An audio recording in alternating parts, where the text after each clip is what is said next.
Marilah kita berdoa dalam nama Bapa dan Putra dan Roh Kudus. Amin.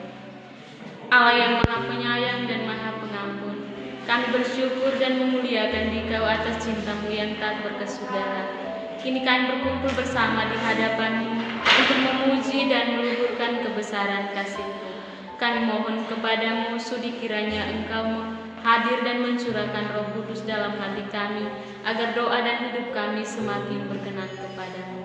Demi Yesus Kristus, Tuhan dan pengantara kami, kini dan sepanjang masa. Amin.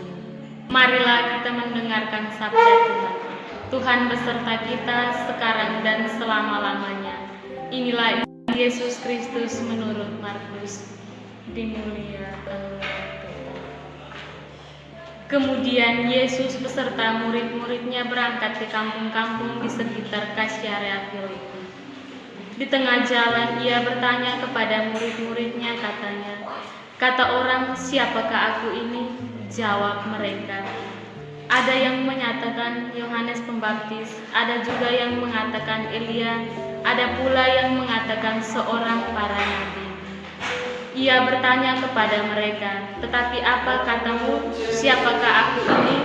Maka jawab Petrus, "Engkau adalah Mesias." Lalu Yesus melarang mereka dengan keras supaya jangan memberitahukan kepada siapapun tentang Dia.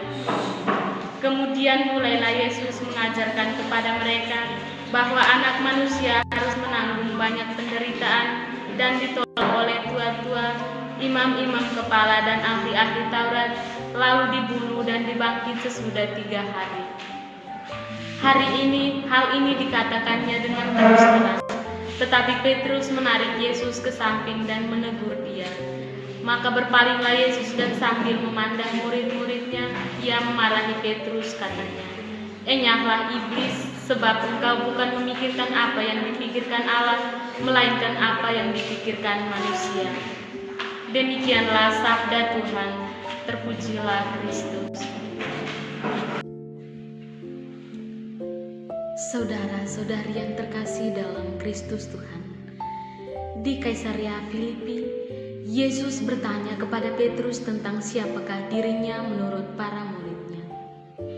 Jawaban Petrus amat tepat, "Engkaulah Mesias." Jawabannya tepat, tetapi isi iman di balik jawaban itu masih perlu diolah lagi. Petrus masih membawa gambaran keliru tentang Mesias yang dilihatnya di dalam diri Yesus. Petrus tidak mau melihat Yesus sebagai Mesias yang menderita. Oleh karena itu, Yesus tampak begitu tegas ketika mengoreksi sikap Petrus. Sabdanya, "Enyahlah iblis, sebab engkau bukan memikirkan apa yang dipikirkan Allah, melainkan apa yang dipikirkan manusia." Sama seperti Petrus, kita pun kerap kali keliru menangkap gambaran Yesus bagi kita. Kita tahu bahwa Dia adalah Mesias, Tuhan yang menebus kita dengan penderitaannya.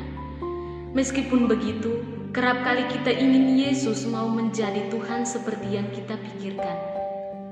Saudara-saudari yang terkasih, untuk itu sering kita secara tidak sadar mengharuskan Yesus mengabulkan doa-doa kita. Padahal kita lupa bahwa di balik segala keinginan dan rencana manusia, ada rencana Allah yang sering tidak mudah diselami.